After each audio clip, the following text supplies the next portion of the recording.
2024 was another great year for cinema, and I don't want to bore you with a long preamble. You're familiar with the concept of a top 10 list, so I'm just going to dive straight into mine. Number 10 is Red Rooms, which follows the trial of a serial killer charged with murdering several young girls and two young women who become obsessed with the case. This is a film that never once visually depicts any of the graphic violence at the center of its case, yet the descriptions of those central acts and the choices its lead characters make are more unsettling and disturbing than any other horror film I've seen in recent memory. This is an expertly crafted and whip-smart takedown on our culture's obsession with true crime, and the inevitable conclusion of ignoring facts to fit conspiratorial narratives. Pascal Plante's writing and directing are chilling and reserved, forcing the audience to lean into the discomfort and confront our own base desires to see such heinous imagery, forgetting the fact that real people with real lives and emotions are involved. Juliette Gariepi's lead performance is a flat-out revelation, with so much of the film keeping her motivations distant and unknowable, yet she's always completely captivating. This film enthralled me from the beginning and left me with so much to think about in the end. Number 9 is The Last Stop in Yuma County. I don't want to give too much away about the plot to this movie, and I can't emphasize enough how you absolutely should not watch the trailer if you intend on watching this. Just go in blind and be ready for a really great time. I will say this is kind of a modern western that leans heavily into genre tropes and plays with audience expectations to really compelling and entertaining effect. It wears its Tarantino and Coen brothers influences on its sleeves, but also manages to carve out its own unique voice where so many other copycats falter. It's mostly all in one location, but it keeps throwing in so many new characters and twists and variables to its equation, which just ratchets up the tension and intrigue. The cast are all incredible across the board, particularly Jim Cummings in the lead role. Jim also produced the movie, and if you're a fan of his writing and directing efforts like Thunder Road or Wolf of Snow Hollow, I think you're really gonna like this one. It's one of my favorite movies I saw in 2024. Check it out. Number 8 is The Brutalist. Brady Corbett's epic story of an immigrant architect escaping the Holocaust to seek out the American dream is a staggering achievement. This is the story of Laszlo Toth, whose entire life has been destroyed by the Nazi regime, though his artistic architectural creations still stand as a monument of resilience. But escaping to America doesn't prove to be the dream he had hoped it would be for himself or his family. Through Laszlo's eyes, we see the different forms that assimilation takes. His cousin Attila has changed his name, almost completely lost any trace of his original accent, abandoned his Jewish faith, opened a business making approximations of popular furniture, and found himself a conventionally attractive blonde wife that he uses as a prop and proof of his supposed success in his own quest for the American dream. He's lost nearly all of where he came from to fit into a country that still never fully accepts him. And then there's Harrison Van Buren, an American who grew up poor, but after finding business success has all but pulled up the ladder for all of those hoping to come up behind him. His American dream is becoming the same villainous caricature as the ones who look down on him during his own humble beginnings. For Laszlo, he's caught trying to remain true to himself and create his own wholly personal art while being caught between these corrupting ideologies. In his uncompromising vision for his magnum opus artistic expression, he is blind to the ways he compromises his very self. He gets hooked on heroin on the boat ride to America. He becomes consumed by lust. He neglects the family he worked so hard to reunite with and his efforts to build his dream architectural work of art. And the sad irony is that for all of that, his artistic vision also feels compromised from the start, as he immediately agrees to include a Christian chapel as the structure's centerpiece, despite his own Jewish faith, with every decision after that being micromanaged and second-guessed by those with more power. And as Laszlo pours all of his heart and soul and time and artistic expression into this creation, it's all for an end product that his wealthy benefactor can slap his family name on, taking all of the credits, while Laszlo is stuck paying both financially and emotionally for its laborious toll. And then the ending comes, completely retextualizing all that comes before, leaving the audience to ponder if maybe Laszlo's sacrifices were worth the trouble. Maybe art can outlive the pain it necessitated to make. Maybe the story, and ensuring its lasting impact, is worth the sacrifice. And amidst all of that, it's a film about the way the rich and powerful can culturally appropriate, act with impunity, commodify the art they can never truly understand or appreciate, and quite literally rape the poor and lower class, plunder their beauty, and pillage them for all they're worth. And to top it all off, the acting is stellar across the board, the visuals are absolutely absolutely gorgeous, and the score is pounding and epic, and the best of the year aside from challengers. It's a triumph of a film. Sometimes its themes are a little blunt, but isn't that kind of the point of brutalism? Number 7 is Anora. Sean Baker's take on the Cinderella story follows a stripper whose fairy tale ending doesn't quite go the way she dreamed. This is a thrilling, entertaining, and emotionally devastating look into classism and sex work. The first act depicts the lavish fairy tale beginnings of a whirlwind romance, but that romance was truly all a fantasy that Anora and potentially the audience are lulled into, despite the clear warning signs of ill portents. The second act then pivots into a bit of a Safdie Brothers cacophony of non-stop screaming and running and sweating, mixed with some of the funniest film moments of the entire year. It's this second act pivot that really propels this film into new heights. It's endlessly entertaining, and it's also when Cara Julian really steals the entire movie for me as an exasperated henchman. And that's just the setup for the final act that takes another hard pivot for a reality check that hits like a pile of bricks and fully recontextualizes the tragedy of Anora as a character. She's someone that is used to being objectified and used, even though she believes that Vanya developed some semblance of affection for her beyond objectification and sex. In the end, she realizes she's just being used as a prop by a man who is basically a child trying to get one over on his parents. The ending is haunting as Anora doesn't know how to accept genuine no-strings-attached affection from another human. She can't comprehend the affection of a man that isn't solely transactional. It's a sobering indictment of the treatment of the working class by the Ivans of the world, and the harsh reality for women living in a world that is growing increasingly objectifying and toxic. Number 6 is The Substance. Coralie Farge's newest film is a sledgehammer of a satire, depicting an aging Hollywood star who begins taking a mysterious drug known as the substance to live in the body of her younger self once again. It's a maximalist body horror extravaganza, featuring a blistering takedown of the toxic beauty standards women are unfairly held to. What happens when you hate the person you see in the mirror and have the opportunity to literally use and abuse them for your own strange symbiotic gain? Demi Moore has never been better as Elizabeth Sparkle, who puts her body through hell to appease the masses, trapping herself in a prison of her own making, all to drain the very essence that makes her her in order to appeal to the public's misguided beauty standards. There are so many real-life examples of women being body shamed by the public, driving them to seek help through cosmetic procedures that they are then criticized even more for undergoing. It's a brutal and vicious cycle that's depicted so blisteringly in Farge's satirical takedown of the entire industry. It's never subtle, but it feels appropriate to scream so loudly in the face of such an incessant onslaught of toxicity. This thing is big and bold and certainly goes places I could have never guessed, and I just really admire the massive swing. Number 5 is Sing Sing, which depicts a fictionalized story of the very real rehabilitation through the arts program at Sing Sing Maximum Security Prison. There, inmates come together to perform theatrical plays in which the written word and embodying other characters can lead to new perspectives on the prisoners' own lives and past decisions and offer the possibility for real change and redemption. Coleman Domingo plays the lead here, turning in another powerful and layered performance, and the majority of the rest of the supporting cast are all actual former Sing Sing inmates who went through the rehabilitation program. Their performances are great in their own right, but the genuine lived-in experiences just elevate things to soaring emotional heights. I wept several times at the heartbreak and beauty of these men's experiences. It's just a triumph of a film about the power of the written language and the beauty that comes with grace. Number 4 is Strange Darling, which is another film that audiences should go into with as little knowledge as possible. This is such an insanely well-structured thriller that is constantly subverting expectations and confronting audiences over their preconceived biases. It grapples with themes of consent and power and weaponizing gender stereotypes. The visuals are absolutely gorgeous throughout, and yes, it says in big bold letters right at the start that it was shot on 35mm film. That induced some eye rolls from various film Twitter accounts, but I see it as a fundamentally useful teaching moment for how beautiful the filmic art form can be. Kyle Gallner's been a bit of a horror favorite for a while now, and he's given some of the best material of his entire career in this role, and completely rises to the occasion. And Willa Fitzgerald gives an absolute star-making performance as the female lead, brilliantly playing through so many different emotions and tones. I genuinely believe that as more people watch this movie, it will solidify her as a cult classic icon that's heralded for years to come. This movie is a blast, it kept me on my toes, and I loved just every single second of it. Do not let this strange darling go ignored. Number 3 is A Different Man, which tells the story of a struggling actor named Edward Lemuel who is living with the condition neurofibromatosis, which has left his face disfigured by benign tumors. After taking part in an experimental medical treatment, Edward's condition is cured, and now he looks like movie star Sebastian Stan. But when a stranger named Oswald with a similar condition enters Edward's life, he begins to spiral out of control. Edward is filled with such unrequited and undeserved hatred for Oswald, which is really just a direct correlation to his own deep-seated self-loathing. How could anyone have loved Edward before his treatments if he never truly loved himself? And how can Oswald love himself if he looks exactly like the man that Edward spent his entire adult life seeing in the mirror and holding so much resentfulness for? Edward spends the entire movie feeling like everyone around him is always staring at him, turning his life into one big Kuleshov effect. Before his treatments, the blank stares of strangers are viewed by Edward as holding the same level of contempt toward him as he has for himself. And yet, even after his treatments make him more conventionally attractive and his career takes off and he begins a relationship with his dream girl, he is still plagued by the same blank stares that seem to pierce into his inner self, because that's where he hasn't changed at all. It's the movie equivalent of the quote, "Wherever you go, there you are." Everything is played to a darkly comic perfection with some real cringe-inducing scenes that only escalate as Edward continues to mentally and emotionally spiral. Sebastian Stan has never been better as he balances the tightrope of Edward's vulnerability, aspirations, self-loathing, newfound false confidence, and regret. In fact, it's my favorite performance of the year, period. Number 2 is Dune Part 2. This movie really blew me away. I thought Part 1 was good, but only being half of a story held me back from really loving it. But Dune Part 2 takes all of that setup and pays it off perfectly. The visuals are absolutely jaw-dropping and gorgeous. There are so many set pieces in this that instantly join the all-timer sci-fi pantheon. But it's not just the scale of the visuals that is impressive, but the scale of the story. Going in blind in how this narrative would unfold, I was surprised but extremely impressed at how Denis Villeneuve and Frank Herbert twist the traditional hero narrative into something more contemplative and damning. It's an indictment of how blind loyalty and religious fanaticism can be weaponized and corrupted. It's about the destructive nature of getting high on your own spice supply. Just incredible and bold stuff that I'm not used to seeing in a studio blockbuster this big and this popular. I love this movie. Before getting to my favorite movie of 2024, I do want to quickly highlight some honorable mentions. Nickel Boys is a powerful movie about the horrors of a reform school in the 1960s, showcasing the abusive and racist practices suffered by the African American attendees. It's all told through a first-person perspective, allowing the audience to see so much beauty through the eyes of an optimistic boy and the absolute horrors that no child should ever witness. It's powerful and heart-wrenching and feels like a pivotal movie for our times. There's also A Real Pain, which is the story of two estranged adult cousins taking a trip to Poland to connect with the familial roots of their recently deceased grandmother. This is another really moving little story with some incredible performances by Jesse Eisenberg and Kieran Culkin. It really nails the tension of familial relationships. Who are these cousins to each other when the one figure tying them together is gone? And what can their vastly differing worldviews learn from each other? It's a funny, charming, thought-provoking little gem. And then there's It's What's Inside, which isn't exactly a perfect movie, but it is one of my favorite types of movies. It's an ingenious concept executed in a really effective and entertaining way. It's lean and mean and engrossing, and it's just one of those movies that inspires me to want to make my own movies. And that brings us to my number 1 movie of 2024, Furiosa, a Mad Max saga. I don't normally place blockbusters at the top of my year-end list because, as Don Draper once said, that's what the money's for. But Furiosa unfortunately didn't make that much money, and it honestly just is that good. Mad Max Fury Road was action cinema perfection and impossible to top or even replicate. So writer-director George Miller expertly pivoted and drove in a completely different direction. Furiosa is massive in scope and scale, telling an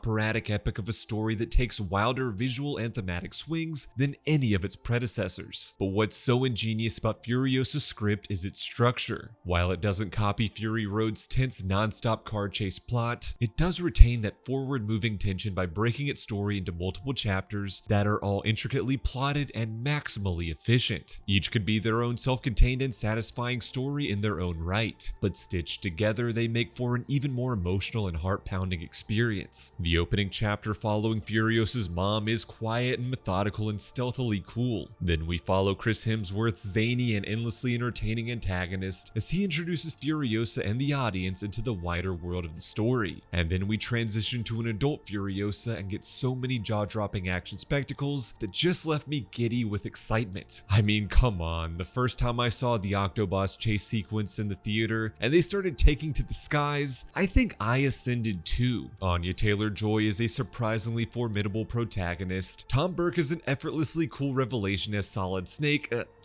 Praetorian Jack, and Chris Hemsworth steals the whole show as Dementus, a villain whose egomaniacal streak is a thin mask for his own loneliness and insecurities. And beneath all of the action bravado is a story about the fickle nature of the legends we tell, an indictment on the exploitative cult-like work hustle mindset, a punk rock climate change warning sign, and a thoughtful exploration on the hollow nature of vengeance. It's a beautiful movie, it's an awesome movie, it's my favorite movie of the year.